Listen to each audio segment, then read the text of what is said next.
ತಮ್ಮೆಲ್ಲ ಮಾಹಿತಿಗೆ ಇನ್ನು ಲೋಕಸಭಾ ಚುನಾವಣೆ ಹತ್ತಿರ ಬರ್ತಿರುವಂತಹ ಸಂದರ್ಭದಲ್ಲಿ ಬೇರೆ ಬೇರೆ ತಂತ್ರಗಾರಿಕೆಗಳನ್ನು ಪಕ್ಷಗಳು ಮಾಡ್ತಾ ಇವೆ. ಅದರಲ್ಲೂ ಕಾಂಗ್ರೆಸ್ ಒಂದು ವಿಭಿನ್ನವಾದಂತಹ ತಂತ್ರಗಾರಿಕೆಗೆ ಕೈ ಹಾಕಿದೆ. ಬೇರೆ ರೀತಿಯಲ್ಲಿನೇ ಕಾಂಗ್ರೆಸ್ ಈ ಬಾರಿ ಕಸರತ್ತನ್ನು ತೋರಿಸಬೇಕು ಅಂತ ಬೆಂಗಳೂರು ನಗರದಲ್ಲಿ ಆ ಹೊಸ ಒಂದು ಅಸ್ತ್ರ ಇದೆಯಲ್ಲ, ತಂತ್ರಗಾರಿಕೆ ಇದೆಯಲ್ಲ, ಅದನ್ನು ಇಂಪ್ಲಿಮೆಂಟ್ ಮಾಡಬೇಕು. ಅಂದರೆ ಈ ಬಾರಿ ಮಹಿಳಾ ಅಭ್ಯರ್ಥಿಗಳನ್ನು ಕಣಕ್ಕಿಳಿಸಬೇಕು. ಮಹಿಳಾ ಅಭ್ಯರ್ಥಿ ಕಣಕ್ಕಿಳಿಸೋದ್ರ ಮುಖಾಂತರ ಬಿಜೆಪಿಗೆ ಕೌಂಟರ್ ಕೊಡಬಹುದು ಅನ್ನುವಂಥ ಲೆಕ್ಕಾಚಾರ. ಹಾಗಾದರೆ ಬೆಂಗಳೂರಿನ 3 ಕ್ಷೇತ್ರಗಳಲ್ಲಿ ಉತ್ತರ, ದಕ್ಷಿಣ ಮತ್ತು ಸೆಂಟ್ರಲ್ ಯಾರನ್ನ ಕಣಕ್ಕಿಳಿಸ್ತಾರೆ, ಯಾರ್ಯಾರ ಹೆಸರು ಪ್ರಸ್ತಾಪ ಆಗಿದೆ. ಬೆಂಗಳೂರು ದಕ್ಷಿಣ ಕ್ಷೇತ್ರಕ್ಕೆ ಸೌಮ್ಯ ರೆಡ್ಡಿ, ಕಳೆದ ಬಾರಿ ಜಯನಗರದಿಂದ ಸೋತಿದ್ರು ಸೌಮ್ಯ. ಇನ್ನು ಕುಸುಮಾ ಹನುಮಂತರಾಯಪ್ಪ ಹೆಸರು ಬೆಂಗಳೂರು ಉತ್ತರಕ್ಕೆ. ಕುಸುಮಾ ರಾಜರಾಜೇಶ್ವರಿ ನಗರದಲ್ಲಿ ಸೋತಿದ್ರು. ಬೆಂಗಳೂರು ಕೇಂದ್ರಕ್ಕೆ ಟಬು ಗುಂಡೂರಾವ್ ಅವರ ಪತ್ನಿ ಟಬು ಗುಂಡೂರಾವ್ ಅವರನ್ನ ಇಳಿಸಬೇಕು ಅನ್ನುವಂಥ ಲೆಕ್ಕಾಚಾರ. ಇದಕ್ಕೆ ಸಂಬಂಧಪಟ್ಟಂಗೆ ಈಗಾಗಲೇ ನಿನ್ನೆ ಕೇಂದ್ರದ ನಾಯಕರಿಗೆ ಪ್ರಸ್ತಾವನೆಯನ್ನು ಕೂಡ ಸಲ್ಲಿಸಲಾಗಿದೆ ಅಂತ.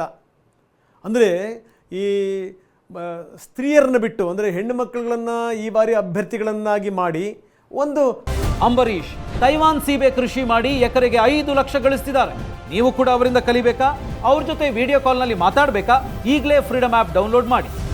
ಹೊಸ ಕಸರತ್ತನ್ನು ಮಾಡಬೇಕು ಅನ್ನುವಂಥದ್ದು, ಜೊತೆಗೆ ಅಂದರೆ ಒಂದು ಹೊಸ ರೀತಿಯ ಪ್ರಯೋಗ, ಒಂದು ಪ್ರಯತ್ನ, ಇದು ಯಶಸ್ಸನ್ನು ಕಾಣಬಹುದು ಅನ್ನುವಂಥ ಲೆಕ್ಕಾಚಾರ ಕಾಂಗ್ರೆಸ್ದು. ಎಷ್ಟರ ಮಟ್ಟಿಗೆ ಇದು ಕ್ಲಿಕ್ ಆಗುತ್ತೆ ನೋಡಬೇಕು. ಯಾಕಂದರೆ ಸೌಮ್ಯ ಅವರಿಗೆ ಕಳೆದ ಬಾರಿ ಈ ಕೈಗೆ ಬಂತು ಬಾಯಿಗೆ ಬರಲಿಲ್ಲ, ಆ ರೀತಿ ಸ್ಥಿತಿ ಆಗಿಬಿಡ್ತು. ಗೆದ್ದಿರುವಂಥವ್ರು ಸೋತರು ಅಂಥ ಸ್ಥಿತಿ. ಇನ್ನು ಕುಸುಮ 2 ಬಾರಿ ಅವರು ಸೋತಿದ್ದಾರೆ ಅಲ್ಲಿ.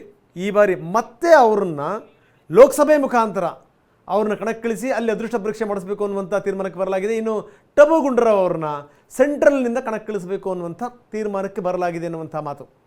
ಸೊ ಈ ಬಗ್ಗೆ ನಮ್ಮ ಪ್ರತಿನಿಧಿ ಪ್ರಸನ್ನ ಈ ಬಗ್ಗೆ ಹೆಚ್ಚಿನ ಮಾಹಿತಿಯನ್ನು ನೀಡ್ತಾರೆ. ಪ್ರಸನ್ನ, ಈ ಬಾರಿ ಲೋಕಸಭಾ ಚುನಾವಣೆಯಲ್ಲಿ ಟಾರ್ಗೆಟ್ 20 ಅನ್ನೋದು ಕಾಂಗ್ರೆಸ್ನ ಮುಂದೆ ಇದೆ. ಆದರೆ ಒಂದಷ್ಟು ಇಂಟರ್ನಲ್ ಮಾಹಿತಿಯ ಪ್ರಕಾರ ಅಷ್ಟು ಸಾಧನೆ ಕಷ್ಟ ಇದೆ ಅನ್ನೋದು ಕೂಡ ಮಾಹಿತಿ ಸಿಕ್ಕಿತ್ತು. ಆದರೆ ಮಹಿಳಾ ಅಭ್ಯರ್ಥಿಗಳನ್ನ ಕಣಕ್ಕಿಳಿಸೋದು, ಅದರಲ್ಲೂ ಬೆಂಗಳೂರಿನಂಥ ಕ್ಷೇತ್ರಗಳಲ್ಲಿ ಏನು ಸ್ಟ್ರಾಟಜಿ ಇದೆ, ಯಾರ ಹೆಸರೆಲ್ಲ ಮುನ್ನೆಲೆಯಿದೆ ಅಂತ ಈಗ ಪ್ರಸನ್ನ? ಅವಿನಾಶ್, ಕಾಂಗ್ರೆಸ್ ಲೋಕಸಭಾ ಚುನಾವಣೆಯಲ್ಲಿ ಟಾರ್ಗೆಟ್ 20 ಅನ್ನುವಂಥ ದೊಡ್ಡ ಗುರಿಯನ್ನೇನು ಇಟ್ಕೊಂಡಿದೆ. ಆದರೆ ಅಭ್ಯರ್ಥಿಗಳ ಕೊರತೆ ಕಾಡ್ತಾ ಇದೆ. ಅರ್ಜಿ ಹಾಕುವವರ ಸಂಖ್ಯೆ ದೊಡ್ಡದಿರಬಹುದು, ಆದರೆ ಪ್ರಬಲವಾಗಿ ಬಿಜೆಪಿಗೆ ಪೈಪೋಟಿ ಕೊಡುವಂತಹ, ಮೋದಿ ಅಲೆಯ ವಿರುದ್ಧ ಈಜೋದಕ್ಕೆ ಸಿದ್ಧರಾಗಿರುವಂತಹ, ಆ ಥರದ ತಾಕತ್ತು ಇರುವಂತಹ ಅಭ್ಯರ್ಥಿಗಳ ಕೊರತೆ ನಿಜಕ್ಕೂ ಕೂಡ ಕಾಡ್ತಾ ಇದೆ.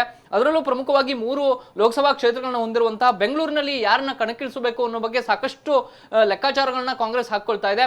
ಅದರಲ್ಲಿ ಒಂದು ಲೆಕ್ಕಾಚಾರ 3 ಲೋಕಸಭಾ ಕ್ಷೇತ್ರಗಳಿಗೆ ಮಹಿಳಾ ಮಣಿಗಳನ್ನೇ ಅಭ್ಯರ್ಥಿಗಳನ್ನಾಗಿ ಕಣಕ್ಕೆ ಇಳಿಸಬೇಕು ಅನ್ನುವಂಥದ್ದು. ಈ ಬಗ್ಗೆ ಹೈಕಮಾಂಡ್ ನಾಯಕರಿಗೂ ಕೂಡ ಒಂದು ಸುತ್ತಿನ ಪ್ರಸ್ತಾವನೆಯನ್ನ ರಾಜ್ಯ ಕಾಂಗ್ರೆಸ್ ನಾಯಕರು ಸಲ್ಲಿಕೆಯನ್ನ ಮಾಡಿದ್ದಾರೆ. ಬೆಂಗಳೂರು ಕೇಂದ್ರ ಲೋಕಸಭಾ ಕ್ಷೇತ್ರಕ್ಕೆ ದಿನೇಶ್ ಗುಂಡೂರಾವ್ ಅವರ ಪತ್ನಿಯಾಗಿರುವಂತಹ ಟಬು ಗುಂಡೂರಾವ್ ಅವರ ಹೆಸರು ಕೇಳಿ ಬರ್ತಾ ಇದೆ. ಟಬು ಅವರಿಗೆ ಅಲ್ಪಸಂಖ್ಯಾತ ಸಮುದಾಯದ ಕೋಟಾದಡಿಯಲ್ಲೂ ಟಿಕೆಟ್ ಅನ್ನ ಕೊಟ್ಟಂತಾಗುತ್ತೆ. ಈಗಾಗಲೇ ಅಲ್ಪಸಂಖ್ಯಾತ ಸಮುದಾಯದ ನಾಯಕರು ಇಡೀ ರಾಜ್ಯದಲ್ಲಿ 3ಕ್ಕಿಂತ ಹೆಚ್ಚು ಲೋಕಸಭಾ ಟಿಕೆಟ್ ಅನ್ನ ಕೇಳ್ತಾ ಇದ್ದಾರೆ. ಅದರಲ್ಲಿ 1 ಟಬು ಅವರಿಗೆ ಕೊಟ್ರೆ ಜನರಲ್ ಮತದಾರನ್ನು ಕೂಡ ಸೆಳೆಬಹುದು, ಅಲ್ಪಸಂಖ್ಯಾತ ಸಮುದಾಯದ ಮತದಾರನು ಕೂಡ ಸೆಳೆಬಹುದು ಅನ್ನುವಂತ ಒಂದು ಲೆಕ್ಕಾಚಾರ. ಇನ್ನೊಂದು, ಬೆಂಗಳೂರು ಉತ್ತರ ಲೋಕಸಭಾ ಕ್ಷೇತ್ರಕ್ಕೆ ಕುಸುಮಾ ಹನುಮಂತರಾಯಪ್ಪ ಅವರ ಹೆಸರು ಕೇಳಿ ಬರ್ತಾ ಇದೆ. ಅಲ್ಲಿ ಡಿ ಕೆ ಸುರೇಶ್ ಅವರು ಈಗಾಗಲೇ ಸಾಕಷ್ಟು ಕೆಲಸ ಕಾರ್ಯಗಳನ್ನ ಮಾಡ್ತಾ ಇದ್ದಾರೆ ಮತ್ತು ಕಾಂಗ್ರೆಸ್ಗೆ ಪೂರಕವಾದಂತಹ ವಾತಾವರಣವನ್ನ ಅಲ್ಲಿ ನಿರ್ಮಾಣ ಮಾಡಲಾಗ್ತಾ ಇದೆ. ಈ ಕಾರಣಕ್ಕೋಸ್ಕರ ಕುಸುಮಾ ಹನುಮಂತರಾಯಪ್ಪ ಅವರಿಗೆ ಟಿಕೆಟ್ ಅನ್ನು ಕೊಟ್ರೆ ಬೆಂಗಳೂರು ಉತ್ತರ ಲೋಕಸಭಾ ಕ್ಷೇತ್ರದಲ್ಲಿ ಒಕ್ಕಲಿಗ ಪ್ರಾಬಲ್ಯ ಮತ್ತು ಅಲ್ಪಸಂಖ್ಯಾತರ ಪ್ರಾಬಲ್ಯ ಇದ್ರೂ ಕೂಡ ಗೆಲ್ಲಬಹುದು ಅನ್ನುವಂಥ ಲೆಕ್ಕಾಚಾರವನ್ನ, ಆ ರೀತಿಯ ಸೂತ್ರವನ್ನ ಹೆಣೆಯಲಾಗ್ತಾ ಇದೆ. ಇನ್ನು ಬೆಂಗಳೂರು ದಕ್ಷಿಣ ಲೋಕಸಭಾ ಕ್ಷೇತ್ರಕ್ಕೆ ಕಾಂಗ್ರೆಸ್ಗೆ ಯಾರೂ ಕೂಡ ಪರ್ಮನೆಂಟ್ ಆದಂತ ಅಭ್ಯರ್ಥಿಯೇ ಸಿಗ್ತಾ ಇಲ್ಲ. ಕಳೆದ 3-4 ಚುನಾವಣೆಯಲ್ಲೂ ಕೂಡ ಪದೇ ಅಭ್ಯರ್ಥಿಗಳು ಬದಲಾಗ್ತಲೇ ಇದ್ದಾರೆ. ಈಗಲೂ ಕೂಡ ಸಮರ್ಥ ಅಭ್ಯರ್ಥಿ ಯಾರು ಅನ್ನುವಂಥ ಪ್ರಶ್ನೆ ಬಂದಾಗ ಉತ್ತರ ಸಿಗ್ತಾ ಇಲ್ಲ. ಅದಕ್ಕೆ ಸೌಮ್ಯ ರೆಡ್ಡಿ ಅವರ ಹೆಸರನ್ನ ಮುನ್ನೆಲೆಗೆ ತರಲಾಗ್ತಾ ಇದೆ. ಈಗಾಗಲೇ ರಾಮಲಿಂಗಾರೆಡ್ಡಿ ಅವರು ಕೂಡ ಸಚಿವರಾಗಿರೋ ಕಾರಣಕ್ಕೋಸ್ಕರ ಮತ್ತು ಕಾರ್ಯಾಧ್ಯಕ್ಷರಾಗಿರುವಂತಹ ಕಾರಣಕ್ಕೋಸ್ಕರ ಅಲ್ಲಿ ನಮಗೆ ಪೂರಕವಾದಂತಹ ವಾತಾವರಣವನ್ನ ನಿರ್ಮಾಣ ಮಾಡಬಹುದು. ಮತ್ತು ಸೌಮ್ಯ ರೆಡ್ಡಿ ಅವರು ವಿಧಾನಸಭಾ ಚುನಾವಣೆಯಲ್ಲಿ ಹಿನ್ನಡೆಯನ್ನು ಅನುಭವಿಸಿದ್ರು ಕೂಡ ಕ್ಷೇತ್ರದಲ್ಲಿ ಕೆಲಸ ಮಾಡ್ಕೊಂಡಿದ್ದಾರೆ. ಜಯನಗರ ಬಿಟ್ಟು ಹೊರತಾದಂತ ವಿಧಾನಸಭಾ ಕ್ಷೇತ್ರಗಳಲ್ಲೂ ಕೂಡ ಅವರು ಕಾರ್ಯತಂತ್ರ ಹೆಣೆದುಕೊಂಡು ಸಕ್ರಿಯವಾಗಿ ಕಾರ್ಯನಿರತರಾಗಿದ್ದಾರೆ. ಈ ಕಾರಣಕ್ಕೋಸ್ಕರ ಸೌಮ್ಯ ರೆಡ್ಡಿ ಅವರನ್ನ ಕಣಕ್ಕಿಳಿಸಿದ್ರೆ ನಮಗೆ ಗೆಲುವು ದಕ್ಕಬಹುದು ಅನ್ನುವಂತ ಲೆಕ್ಕಾಚಾರವನ್ನು ಹಾಕೊಂಡಿದ್ದಾರೆ. ಇದು ಅಂತಿಮ ತೀರ್ಮಾನ ಅಲ್ಲ, ಆದ್ರೆ ಇಂಥದ್ದೊಂದು ಪ್ರಸ್ತಾವನೆಯನ್ನ ಹೈಕಮಾಂಡ್ ನಾಯಕರ ಮುಂದೆ ರಾಜ್ಯ ನಾಯಕರು ಇಟ್ಟಿದ್ದಾರೆ. ಅವಿನಾಶ್, ಧನ್ಯವಾದ ಪ್ರಸನ್ನ.